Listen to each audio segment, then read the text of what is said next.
Hello everyone, and welcome to this week's Cyber Intelligence Briefing video. I'm your host, Jonathan Buffington. I'll be providing today's intelligence. Before we get started, I want to encourage everyone to go like and follow our social media outlets. That includes LinkedIn, Twitter, Facebook, and YouTube. If you don't follow social media, head over to our website, secdef.com. Go to the contact page on the right-hand side, hit Sign Up Today.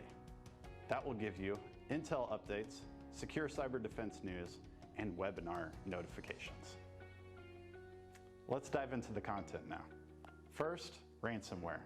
There has been a major increase in ransomware-related cyber incidents in this past week. First, for example, is Tycoon. Tycoon targets education and software industries. It specifically targets Linux and Windows devices within those industries. This ransomware has been active since December 2019, and it uses Java runtime environments and images to avoid detection from antivirus software. Next, Cupidon. Cupidon is a very specific ransomware that targets corporate and personal networks. The payout for this ransomware is increased for corporations versus personal networks. However, the targets and distribution of this ransomware appear to be very specific. Next, QNAP. QNAP devices are being targeted by ransomware. They gain access to QNAP through vulnerabilities or brute force attacks. Next, we're going to talk about some ransomware-related breaches in the news. First, West Tech, which is a military contractor known for their maintenance of the Minuteman III nuclear missile program. They were recently infected with the Maze ransomware, and attackers were able to obtain a lot of sensitive data. Next, NetWalker ransomware. That's targeting universities. Michigan State was the first to come out and stated that they were infected by this ransomware. Recently, University of San Francisco and Columbia College Chicago have both stated that they have received the same ransomware infection. Next, Doppelpaymer. The operators of Doppelpaymer recently congratulated NASA and SpaceX for their recent launch of man into space, followed by notification that they had breached an IT company that services NASA and SpaceX, and were able to obtain HR documents and project-related files. Recently, this past Monday, Honda released that they had received a cyber attack.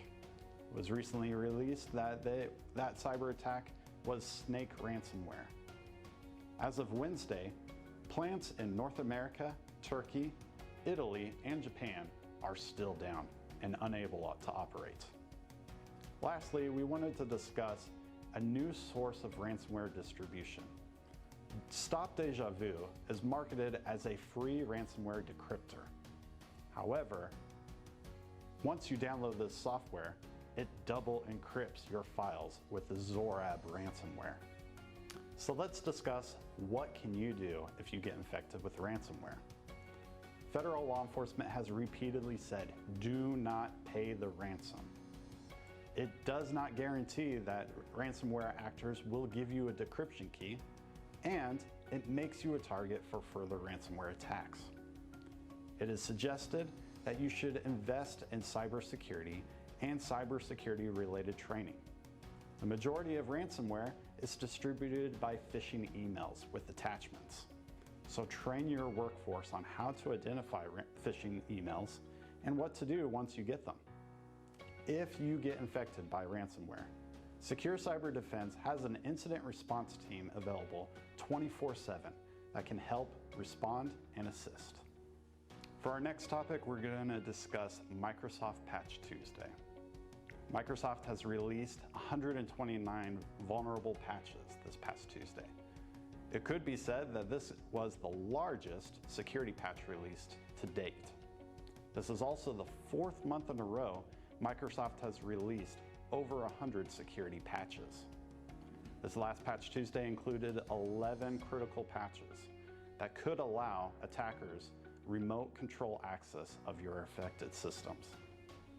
Some of the affected software includes Windows File Share Technology, or SMB service, Microsoft Office and Excel, which also impacts Office for Macintosh, Adobe Flash Player, Microsoft Edge, Internet Explorer, and Windows Defender, to name a few.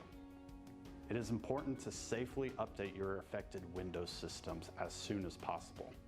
Lastly, we're going to discuss a new phishing campaign. There's been a massive phishing campaign that's been launched that is distributing Avidon ransomware.